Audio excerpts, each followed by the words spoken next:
This is Pet Life Radio. Let's talk pets.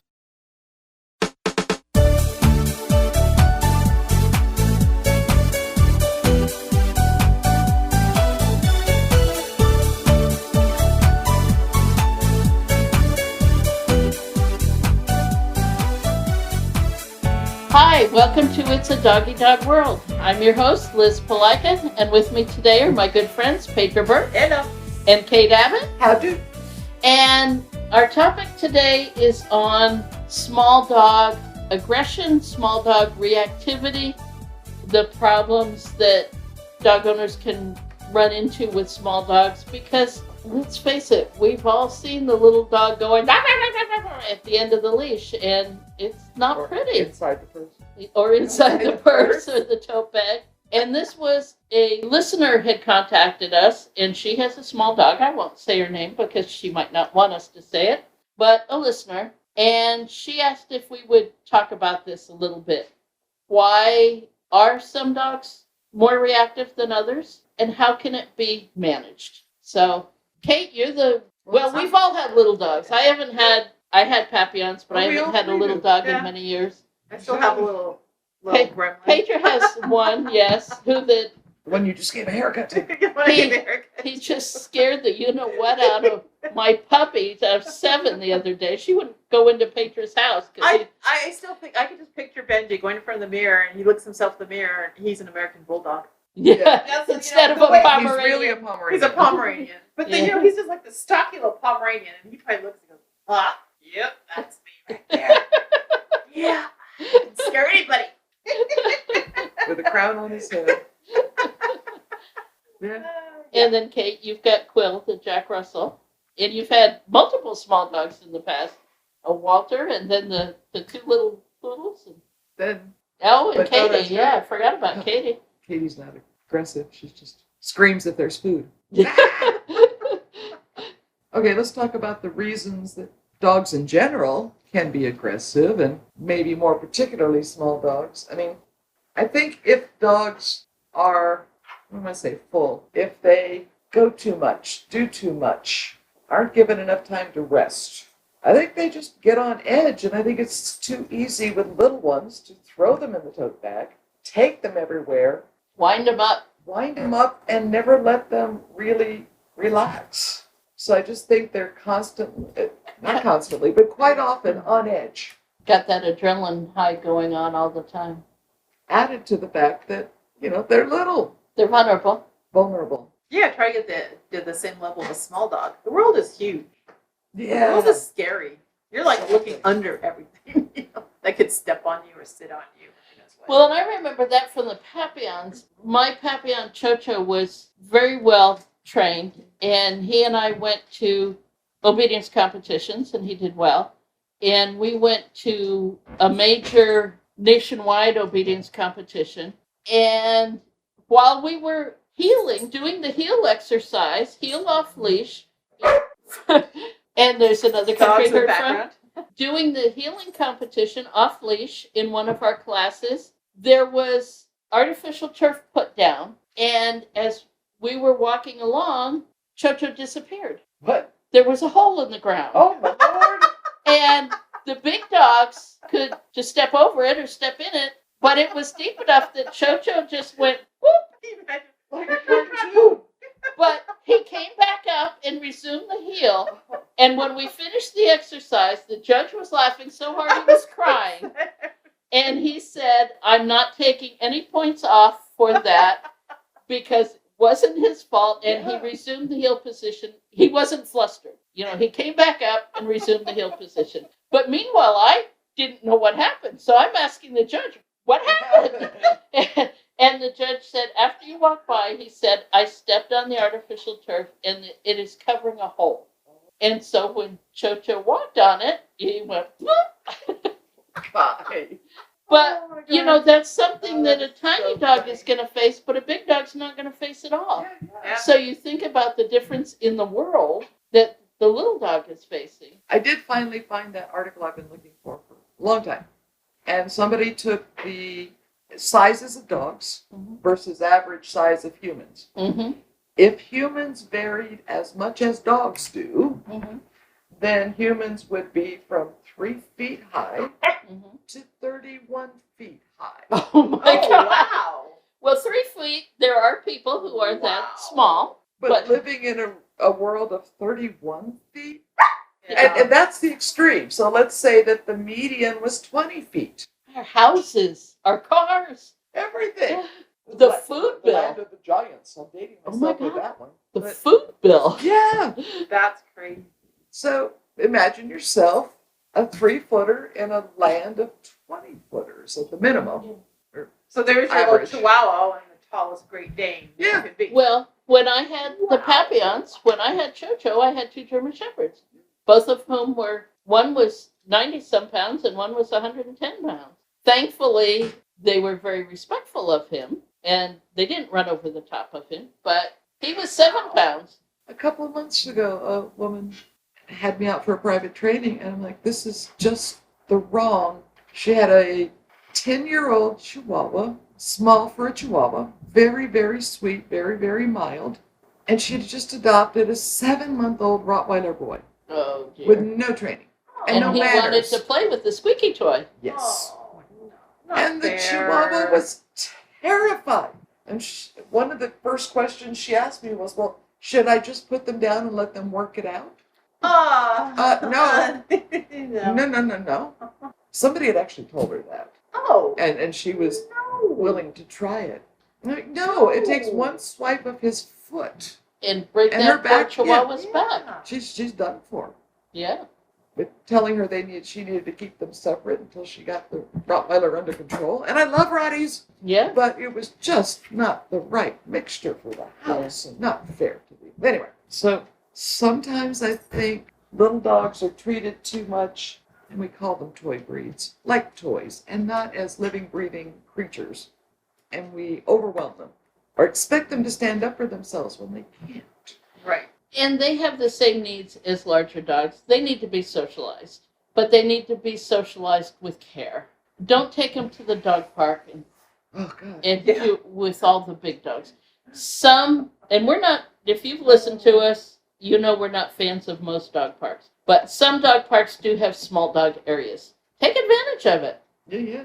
Let them see the big dogs through the fence, but don't let them fence fight. Even in my puppy play periods, where the dogs are pretty close to the same age. I mean, we've got Bernedoodle? The big one? we've got the very, very young collie. Oh, and yes. She's tiny. Yes. You know, all the way up to Yes. knocking on teenage door, big-footed German Shepherd. Yeah. So I do have separate areas. Yeah. To keep the pups safe, You do. as they shouldn't be playing together. Right. And it's socialization. That idea that all dogs love to be petted. So take a little one and you carry them around, and then let people maul them. Oh my Really, God, I feel- you're so cute! Don't let them have enough rest, and then, make sure that they get mauled all the time. After a while, I'd be in the bottom of the tote bag going, don't touch me. Yeah.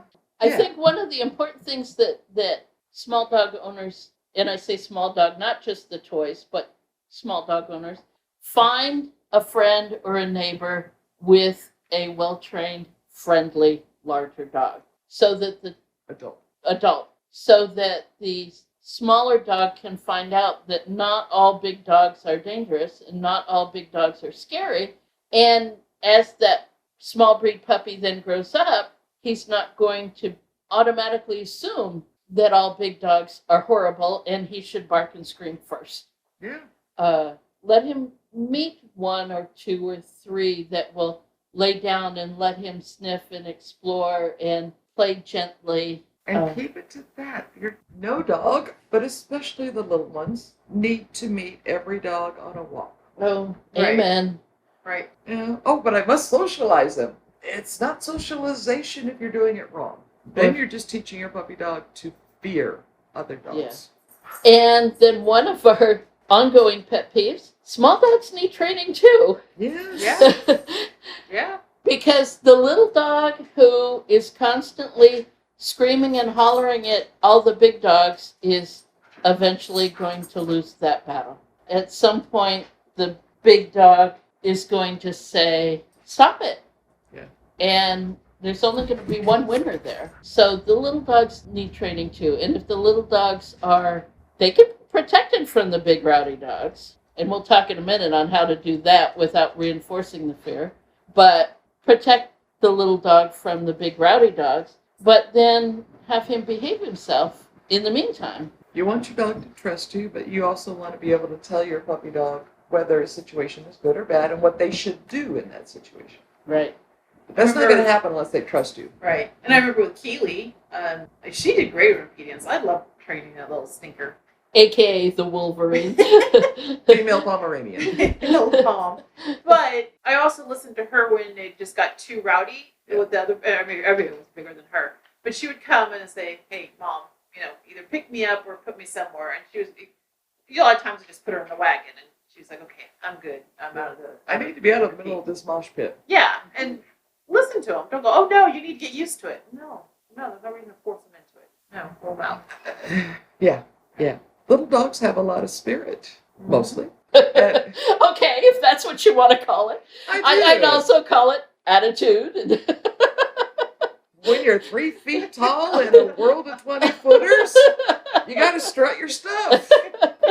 You have to know you're there, right? But, just so they don't absentmindedly step on you. Exactly. Yeah. Excuse me, I'm down here. But doing it in a polite way. Yeah. But Well, involves we trust have with to talk humans. about Walter and Bashir. Yeah. Walter was Kate's cockapoo, and he wasn't a toy cockapoo, but he was smaller than everybody else in the Kindred Spirits crew.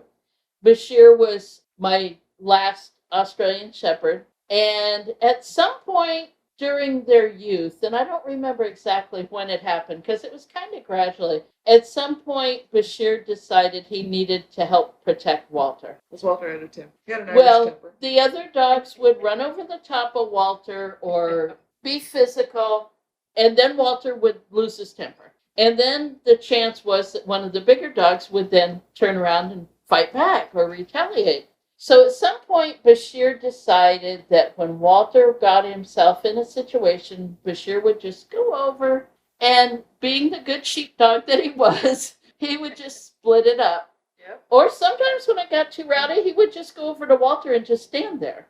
And Walter learned that Bashir was being a buffer. And it was, to me, I love watching dog body language, and it was fascinating just to watch I don't even know what to call it, the partnership between the two. It was a friendship. It was a friendship, yeah. But watch the two of them. And unfortunately, Bashir went first. He passed away first, as the larger dogs do.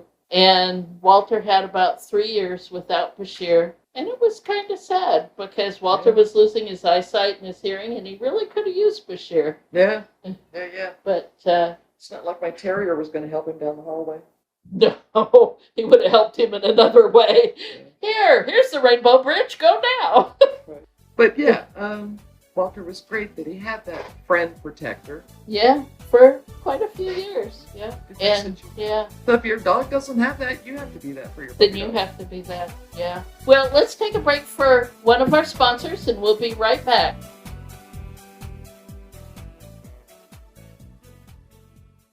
Hey there. So we have a new sponsor with an interesting, wonderful product. The product is called Daily Dose, and it's a dental treat for your puppy dog. So it's designed to help clean their teeth and the ingredients in it, as well as the structure of it. But the added bit to this is that you can choose whether it's a dental treat that also supports skin health, or a dental treat that does heart health, or joint health, or a dental treat that also is calming for your puppy dog. Developed by vets to be simple to use, simple and effective, one a day, and you can choose the additional benefits for your dog in addition to teeth health. For $3 off your order, visit yourpetsdailydose.com and use promo code DOGWORLD. 1 chew a day for a happier, healthier dog and a long life. Are you listening to this right now with a cell phone clenched between your teeth as you frantically flip pages on your paper calendars? Or are you a new breed of groomer, bred for speed and efficiency of movement? 123 Pet software automates your communications, doing the reminding, confirming, thanking, and marketing for you. 123 Pet centralizes your schedule, employees, clients, inventory, and more. 123pet is the business management software you need. Start minding your business today. Visit 123petsoftware.com. Let's Talk Pets on PetLifeRadio.com.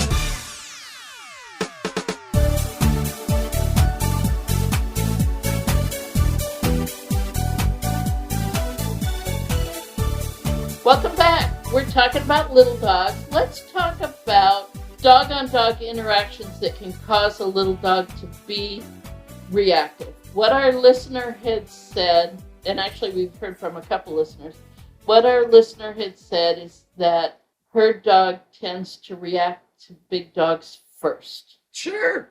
And, that can come from a bad experience with a big dog. If a big dog has turned around to the little one and said, yo, you're a squeaky toy, or if the little dog hasn't been socialized well to a big dog, there's a lot of different things. So what can we do about that reactivity to make life safer for the little dog? What I really prefer to do is to change the little dog's emotion about seeing the big dog. So it's probably a combination of fear and frustration, sort of jumping up and down, going, hey, you don't even think about coming over here. I'll eat you from the inside out. Oh, no, that was Keely. Yeah, that's Keely. That was a joke with her all the time. Uh-huh. Which is why we called her, a.k.a. the Tasmanian Devil. Wolverine. Well, You gotta get your superhero straight. Yeah. But changing the emotional response of a puppy dog is not that easy, but it can be done. What I first do is load a word, a cue, a signal to my dog by just pairing it up with something wonderful. Like we do when we're teaching the come, we use a shaker. Shake, shake, shake, sound of food, treat, here, come, good. So, High value treat, chicken. treats. So I'll use the word like nice, and then food, nice food, nice food. Then Having the, never mind, go ahead. No, go ahead. No, I'm you a go step ahead. ahead. No, you go ahead. No, you go I'm a ahead. step ahead. Go Okay, ahead. all right. Then we need to take that cue of nice means something wonderful is coming and do it in the presence of what previously caused the puppy dog to lose their mind. At a distance. At a distance. And the nice thing about using food as the reward is that if your little one can't eat the food, then it means you're too close. You're too close to that big thing. A dog won't eat if they are worried, fearful.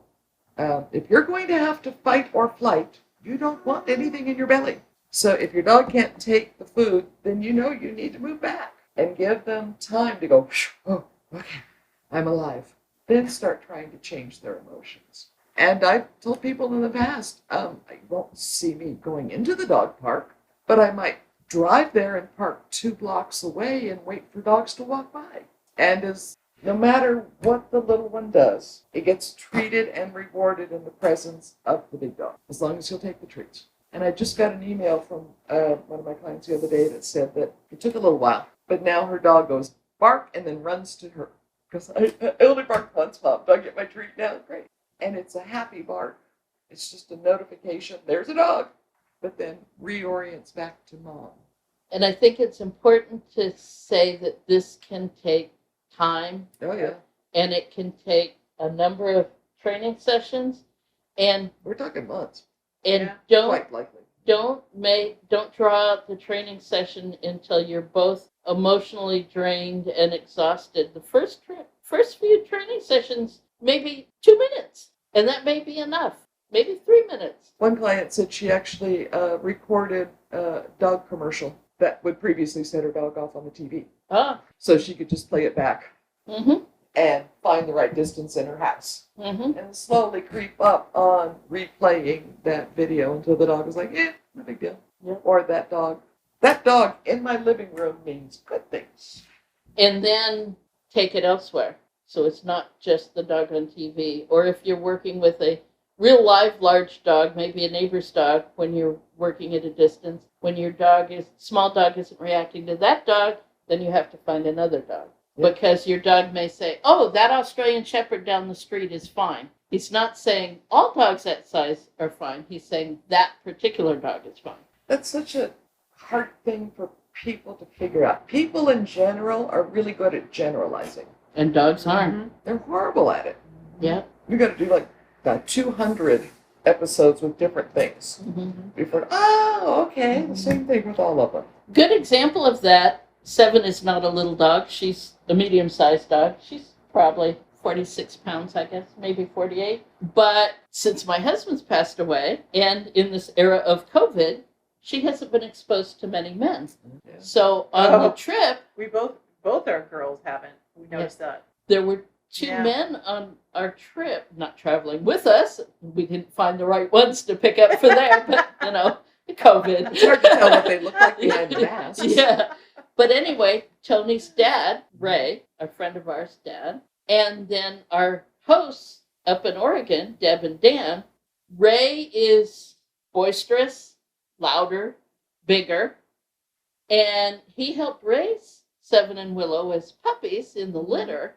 And they recognized him kind of, sort of, but he's bigger and louder and rowdier. Dan is a very quiet man and very soft-spoken, and they took to him first.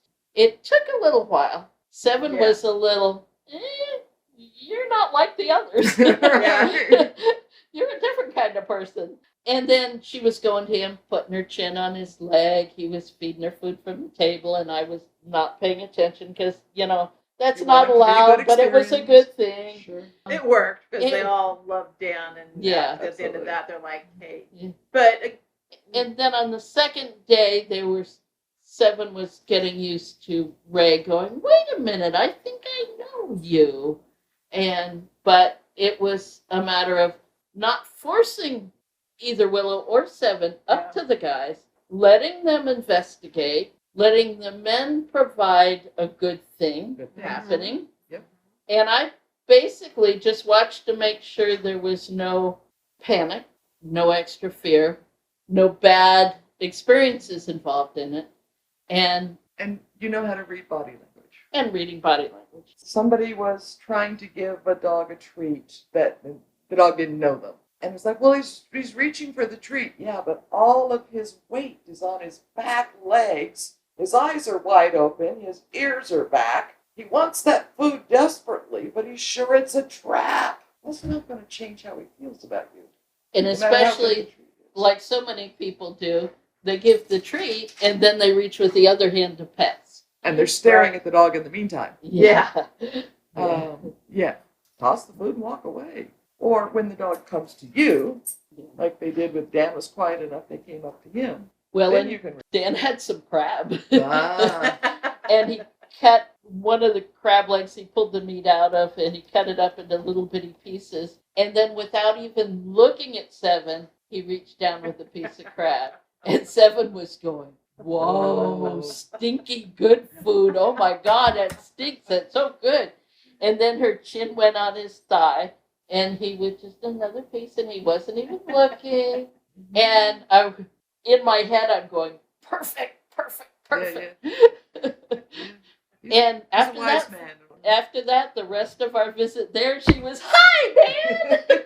You're my bestie. So, making it a good experience. Making it a good experience, taking your sweet. time. Don't force it.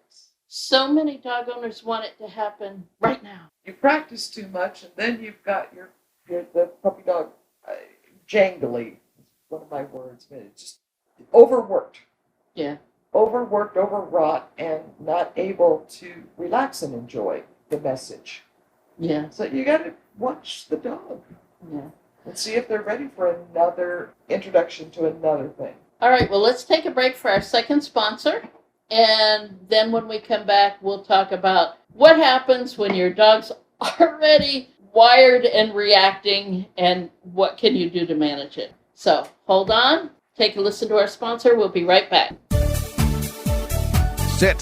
Stay. It's a doggy dog world. We'll be right back after a short pause. Well, 4 to be exact. We have another sponsor for our podcast, Pet Treater. Pet Treater is a subscription gift box that you can sign up for your dogs and or your cats. And it gives you a chance to surprise them on a monthly basis with interactive toys, treats, and other things like the one we got came with a bandana. I recently received one for Willow. She loved it. She was so excited just me opening that box. The bison treats, especially in this box, she really they liked. lost their mind. yeah. She lost her mind. The nice thing about the box, too, is that it can be tailored to fit your pets. So if you've got a 50-pound dog, or you've got a cat, or you've got a dog and a cat, or if one of your pets has allergies, the box can be tailored to them. And nowadays, right now, while we're filming this with COVID, most of us are spending a lot more time with our pets. But that doesn't mean you can't add something better to it. New toys, new treats, treats for training. And the subscription boxes vary. You can start as low as $15 a box. And then you and your pet can have fun opening it together and seeing what's in it. And then if you're obsessed with sharing photos of your pets, as I am, as you can tell all over Facebook, you can connect with other animal lovers on the Pet Treater site. So take a look at them. Go to pettreater.com. And if you do it now, you can use the coupon code DOGGY, DOG, DOGGY, DOG, all one word. You use that coupon, you'll get 50% off on your first month of your subscription. So that's Pet Treater, PETTREATER, pettreater.com. Check them out. 50% off, that's a deal. There you go. Let's talk pets Let's talk pets. on Pet Life Radio. Pet Life Radio. PetLifeRadio.com. We know you're begging for more. So back to It's a Doggy Dog World with your fetching hosts, Liz Palika, and this week's co-hosts, Kate Abbott and Petra Burke. Welcome back. Okay, so you're on a walk. You turn a corner, and there's a big dog heading your way, and your little dog goes, "Oh my God, I'm gonna die!" What do you do? Well, that exactly happened. One of our students just recently has a little doodle, maybe the size of Walter. Okay. And every time he comes in, he goes, well, we have his blind corner we take for a walk. And every time he goes around that corner, there is somebody with a bigger dog. Change your route. And scares, and that's what I said. I go, well, why do you keep going around that same blind corner then? Doctor, it hurts when I do this. Quit doing that. You don't go somewhere else. Or I go get a really long mirror on a handle and see who's around the corner first. And he goes, every single will stop going that way. Yeah. Because and the dog now is, he goes, you walk around the corner and he's already getting all wound up, and then he goes, and then boom, there's a big dog right there. Practice makes perfect. They're practicing that dog going crazy there. I blew the minds of most Oh my of God. puppy class the other day when I said, you know, you don't have to take your dog for a walk every day. Oh yeah, you should have seen the look at everybody.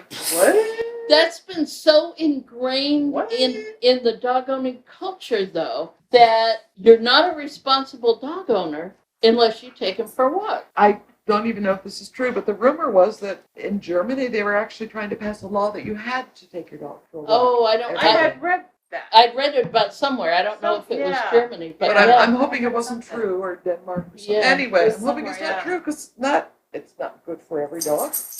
And for a reactive dog, they need some time to chill. August and September here in San Diego get pretty darn hot. There's been a few mornings I've gotten out of bed, walked outside, and went, nope, we're not walking. Well, the weekend that you and I were on our trip, you guys hit like 108 down here. Oh no, Yeah. Those people my were, dog, your dog, and my dog were in the house with my aunt all day. Yeah, those people were getting up at 4 a.m. to take their dog for the necessary walk no. before it got too hot. Oh, And then trying to go on to a day of work. And in this era of COVID, we're recording this during COVID, there have been a lot of days that I've done trick training. I've done hide and seek with my dogs. I've brain games. played brain games, practiced obedience exercises, gave them something to chew on while on a downstay. Yeah.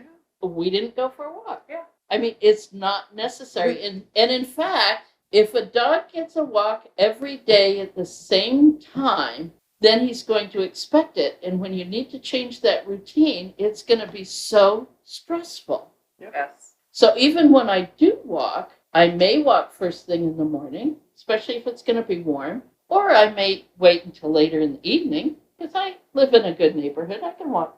I'm walking 3 dogs. I can walk in the evening. when it's cooler, I may walk at noon, especially if I'm working at the computer for a good part of the day. Taking the dogs out at noon when it's a nice temperature out is a good break for me. But a lot of days I'll do something else. We've been doing lots of trick training and lots of brain games. And working the brain is exercise too. The puppy owners' brains were blown apart. They were. Staring at me, going, whoa, how do we act? I'm like, look, you've got two of you. One's you're living in a townhouse. Great. You've got a hallway. Each end of the hallway, call puppy dog back and forth and feed him his dinner whenever he gets to you. Yeah. Just a few pieces at a time. They'll get lots of exercise, and you're practicing the come. Yeah. You're like, whoa. Okay, we've taken a tangent, as we always do. If you're a regular listener, you know we have tangents. But not going for the walk reduces the frustration that has built up. Right.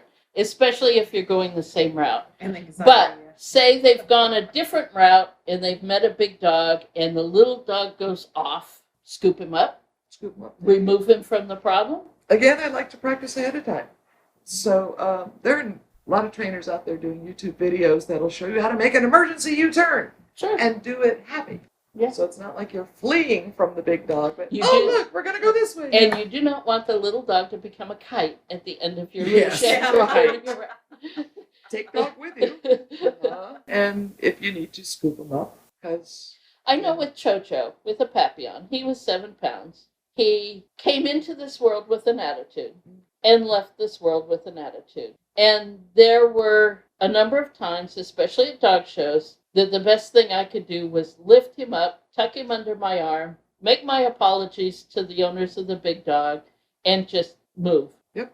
Talking to him, trying to have him do a leave it, worked if I could do it before he started going off. If I saw his body language start to tense, and his little bitty beady eyes were looking at a Belgian Tavern, I could tell him, Chocho, leave it. And he'd go, all right. But he was also a very well-trained dog. But if he was already in mid-reaction, it was too late for leave it. His adrenaline was going. I needed to pick him up, get him out of there, take him to a quiet spot, look him in the eyeballs and go, breathe, dude. And when his adrenaline went down, then I could talk to him. But if he was already reacting. Once they start reacting, they're static on the radio signal. Yeah. They just can't even hear your commands. And a couple of things you can practice ahead of time, which you did with Chocho. Practice getting them excited and calming them down. Mm-hmm. Having a puppy dog who can calm themselves down quickly, that's a muscle they have to exercise. Chocho lived with 2 German Shepherds. They weren't going to let him get away with a whole lot. They were very kind to him, and they were very gentle, and I think they thought I'd lost my mind when I brought that squeaky toy home. I'm sure they thought that. But lived both German Shepherds. I remember with Keely, actually, when we got to a point she was going to react, I actually had taught her to hide her head. So when I picked her up, she'd hide her head like in the crick of the elbow. She'd tuck it away. Mechanism. Yeah, she was tuck it away, and then she couldn't calm down. And I was just reading the other day that if a puppy dog has a big adrenaline rush, it can take 3 days before the adrenaline works out of the dog's body. So another good reason not to go for a walk for the next 2 or 3 days. Yeah. All right. Well, I hope we've given you a lot of things to think about, and I hope our listeners who have written to us about reactive little dogs have some ideas, both training, socialization, what to do before something happens, getting your dog out of a problem. We've supplied a lot for you, so I hope that helps. Training before the situation. Before the situation. Not in it. Right? Yes. Don't go looking for big dogs to try it. It just makes it work until you have coping skills. Right. And a dog who trusts you. And a dog who is well rested. And when you do the training, find a well-trained adult dog who's very patient, and don't put that little dog in the big dog's face. No. Give them a chance. Use a video first. Yeah. Here you go. And realize that this is going to take time. Habits are not easy to change, especially when a puppy dog thinks it's a life or death habit. And adrenaline can be addictive. Yeah, yes. Yeah. I mean, sadly, it can be a life or death situation for some small dogs. Yeah. We lost a couple of clients. Yep. All right. Well, that's it. Hope we've given you some things to think about. And we'll talk to you next time. Bye. Bye-bye. Bye-bye. Having a rough day? Longing for the dog days of summer? Think your fun furry friend lives a dog's life? Well, find out everything you're begging to know as Pet Life Radio presents It's a Doggy Dog World with pet expert and award-winning author Liz Palaika. Every dog has his day, and you'll find out how to make your dog's day fun and rewarding. Every week, on demand, only on PetLifeRadio.com.